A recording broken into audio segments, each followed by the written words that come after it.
નમસ્કાર. કાલે આપણે પાઠ 6ની અંદર વનસ્પતિની અંદર જે પ્રકાશ સંશ્લેષણના જે તબક્કાઓ છે એનો અભ્યાસ કર્યો. હવે આજે આપણે વનસ્પતિમાં વાયુરંધ્રોની ભૂમિકા જોવાની છે. તમે સૌપ્રથમ પહેલાં આકૃતિ જોઈ લો. વનસ્પતિનો જો આપણે છેદ લઈએ, આ સૌથી પહેલાં આપણને જે બહારથી જે દેખાય છે પર્ણ બતાવ્યું છે. આ ઉપરના ભાગને પર્ણ ફલક કહેવાય. વચ્ચે છે મધ્ય શિરા અને બીજે આપી છે બીજી જે સાઈડ ઉપર એ શિરા. બરાબર.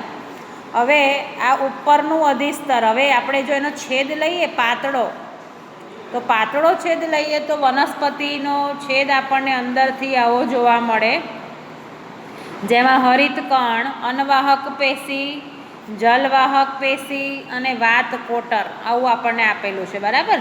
હવે આપણે જોઈએ વનસ્પતિમાં વાયુરંધ્રોની ભૂમિકા સમજાવો. હવે વાયુરંધ્ર, જેનું બીજું નામ છે પર્ણરંધ્ર, તો કે વાયુરંધ્ર કે પર્ણરંધ્ર પર્ણની સપાટી પર સૂક્ષ્મ છિદ્ર સ્વરૂપે હોય છે.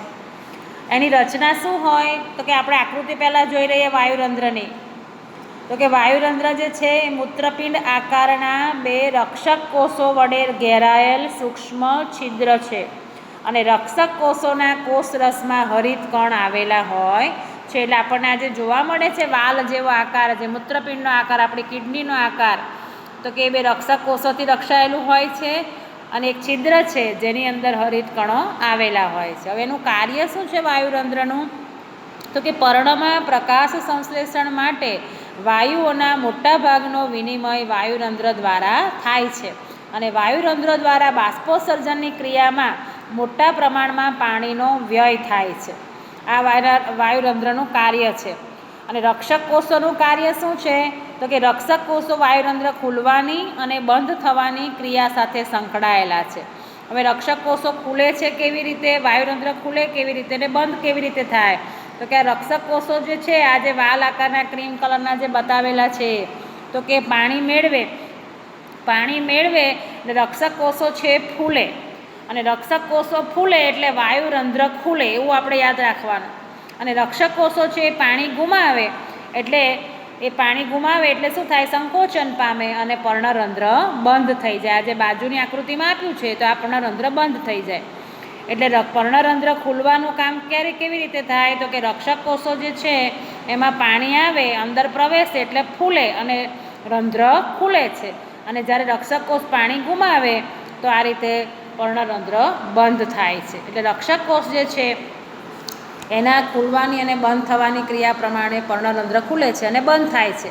અને સામાન્ય રીતે પ્રકાશ સંશ્લેષણ માટે કાર્બન ડાયોક્સાઇડની જરૂર ન હોય ત્યારે તે જલતાણની સ્થિતિમાં વનસ્પતિ આ રંધ્રોને બંધ રાખે છે. એટલે જ્યારે આપણે પાણીની કમી હોય વનસ્પતિને, ત્યારે આ પર્ણરંધ્ર શું થઈ જાય? બંધ થઈ જાય છે. એટલે ઘણીવાર પરીક્ષામાં 2 માર્કમાં આવો પ્રશ્ન પૂછાય છે કે વનસ્પતિમાં વાયુરંધ્રોની ભૂમિકા સમજાવો. હવે આપણે આગળ જોઈએ તો કે સ્વયંપોષી સજીવોમાં તેમની જરૂરિયાતની કાચી સામગ્રી કેવી રીતે મેળવે છે? તો આપણને ખબર છે સ્વયંપોષી એટલે સ્વાવલંબી વનસ્પતિ, તો કે એને સૂર્યપ્રકાશ, કાર્બન ડાયોક્સાઇડ, ઓક્સિજન, પાણી બધું જોઈએ છે. તો કે સ્વયંપોષી સજીવો જે છે એમાં આપણને ખબર છે કે કાર્બન ડાયોક્સાઇડ એ વાયુરંધ્ર દ્વારા મેળવે, એને પાણી છે મૂળ દ્વારા મળે, નાઇટ્રોજન, ફોસ્ફરસ, લોહ, મેગ્નેશિયમ જેવા તત્વો છે એ પણ એ ભૂમિમાંથી મેળવે છે. નાઇટ્રોજન છે આવશ્યક ખનિજ તત્વ છે અને વનસ્પતિની અંદર નાઇટ્રોજન છે નાઇટ્રાઇટ કે નાઇટ્રેટના સ્વરૂપમાં મેળવે, પ્રોટીન અને અન્ય સંયોજનના સંશ્લેષણમાં ઉપયોગ કરે છે. અને કેટલાક બેક્ટેરિયા દ્વારા પણ નાઇટ્રોજનનું સ્થાપન વનસ્પતિમાં થતું જોવા મળે છે. હવે આપણે જોઈએ કે વિષમપોષી પોષણ વિશે સંક્ષિપ્ત સમજૂતી.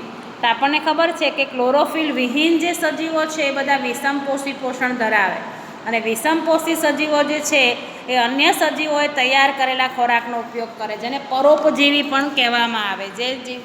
જે સજીવો જીવવા માટે ખોરાક માટે બીજા ઉપર આધાર રાખે એવા સજીવો જે પોતે પોતાનો ખોરાક નથી બનાવી શકતા, તો ખોરાકના સ્વરૂપ અને તેની પ્રાપ્યતા તેમજ ખોરાક ગ્રહણ કરવાની રીતના આધારે વિષમપોષી પોષણ વિવિધ પ્રકારના હોઈ શકે અને એમાં ખોરાકનો સ્ત્રોત જો સ્થિર હોય એટલે કે એમાં આપણે ઘાસનો ઉપયોગ ગાય કરે છે અને ખોરાકનો સ્ત્રોત ગતિશીલ હોય તો હરણ તેનો ઉપયોગ સિંહ અને વાઘ કરે છે. હવે આપણે જોઈએ તો કે ખોરાક ગ્રહણ કરવાની જે પદ્ધતિ છે એ આધારે એના પ્રકાર પાડ્યા તો કે તૃણાહારી ગ્રહણ અને પાચન કરવાની તો કે તૃણાહારી પ્રાણી, માંસાહારી પ્રાણી અને મિશ્રાહારી પ્રાણી. હવે તૃણાહારી પ્રાણી કોને કહેવાય તો કે ફક્ત વનસ્પતિનો આહાર તરીકે ઉપયોગ કરે અને તૃણાહારી પ્રાણી કહેવાય ગાય અને હરણ.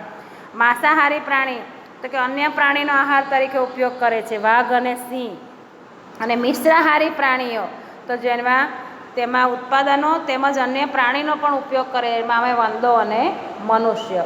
હવે ત્યાર પછી આપણે આગળ જોઈએ તો કે કેટલાક સજીવો છે જટિલ ખોરાકના ઘટકોનું શરીરની બહાર વિઘટન કરે અને તેનું શોષણ કરે છે. તો એમાં શું આવશે ફૂગ, ઈસ્ટ અને મશરૂમ જેને વિઘટકો તરીકે ઓળખવામાં આવે છે. હવે ત્યાર પછી કેટલાક મેં કીધું ને સંપૂર્ણ પરોપજીવી કેટલાક સજીવો વનસ્પતિઓ અને પ્રાણીઓને મારી નાખ્યા વગર તેમાંથી પોષણ કરે તો એવી જે વનસ્પતિ છે એ પરોપજીવી પોષણ પદ્ધતિ ધરાવે એવા સજીવો. તેમાં અમરવેલ છે વનસ્પતિમાં આવે, પછી આ ઉધઈ છે, જૂ છે, જળો, પટ્ટીકૃમિ એ બધા કેવા છે કે મારી નથી નાખતા પણ છતાં એમાંથી પોષણ મેળવે છે.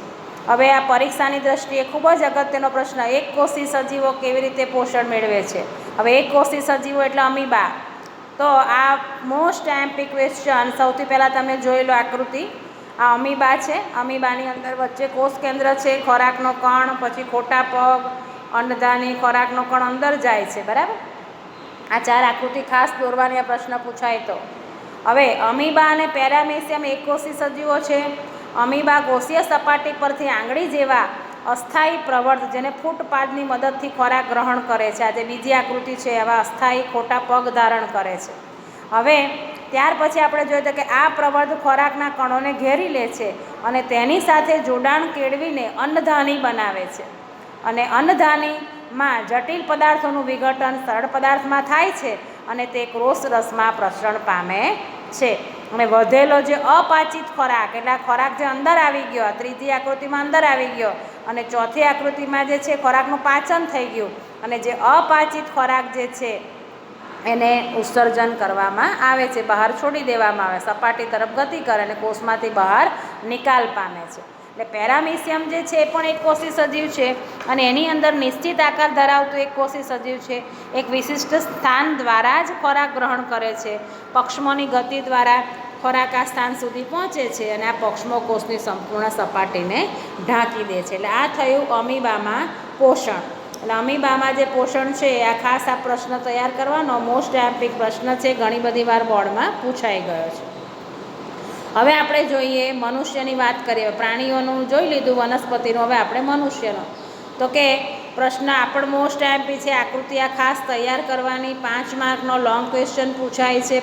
મનુષ્યનું પાચન તંત્ર આકૃતિ દોરી સમજાવો. પાચન તંત્ર સમજાવો. તો પહેલાં બરાબર આકૃતિ આપણે જોઈ લઈએ, પછી આપણે સમજીએ. સૌથી પહેલાં મનુષ્યના પાચન અંગો કયા કયા તો કે મુખ, બરાબર. પછી આકૃતિમાં આપી છે જીભ, પછી અન્નનળી, જઠર, નાનું આંતરડું, મોટું આંતરડું, બરાબર.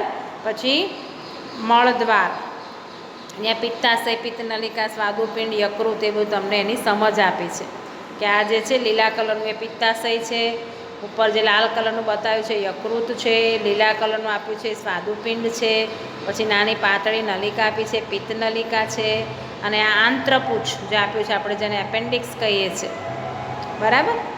એટલે હવે આપણે જોઈએ મનુષ્યનું પાચન તંત્ર. તો મુખથી મળદ્વાર સુધી લંબાયેલી લાંબી નળીને પાચન નળી કે પાચન ગુહા કહેવાય છે.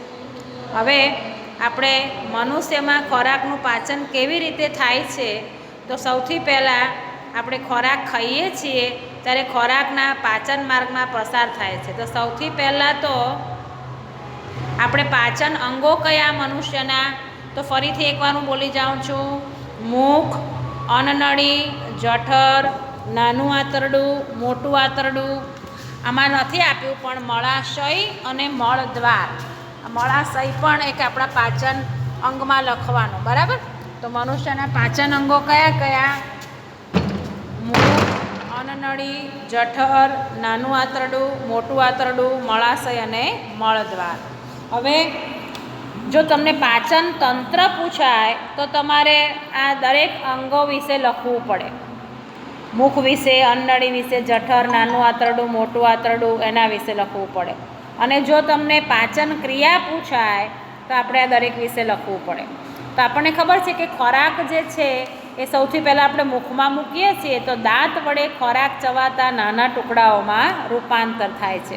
અને લાળ ગ્રંથિમાંથી જે લાળ રસ સ્રવે છે એ ખોરાકને પોચો અને ભીનો કરે. અને એમાઇલેસ જે છે એટલે કે ટાઇલિન એ ખોરાકના જટિલ અણુનું શર્કરામાં વિઘટન કરે છે. ખોરાક ચાવવાની ક્રિયા દરમિયાન માસલ જીભ ખોરાકને લાળ રસ સાથે સંપૂર્ણ રીતે મિશ્ર કરે છે. હવે આપણે જોઈએ જઠરમાં પાચન. તો આપણને તરંગો સંકોચન અને પરિસંકોચન એટલે ખોરાક જે છે મુખમાંથી, અન્નનળીમાંથી પસાર થઈને ખોરાક ક્યાં આવે છે? જઠરમાં આવે છે. હવે જઠરની અંદર દિવાલમાં જઠર ગ્રંથિ આવેલી હોય છે. તે હાઇડ્રોક્લોરિક એસિડ એટલે કે HCl, પ્રોટીન પાચક ઉત્સેજક પેપ્સિન અને શ્લેષ્મનો સ્ત્રાવ કરે, જેને જઠર રસ કહેવામાં આવે. અહીંયા તમે જોઈ શકો છો કે આ જે છે જઠર છે, જઠરની આકૃતિ આપેલી. આ વિડીયોમાં આપણે આટલું જોઈએ છે, પછી આપણે બીજું જોઈશું, બરાબર.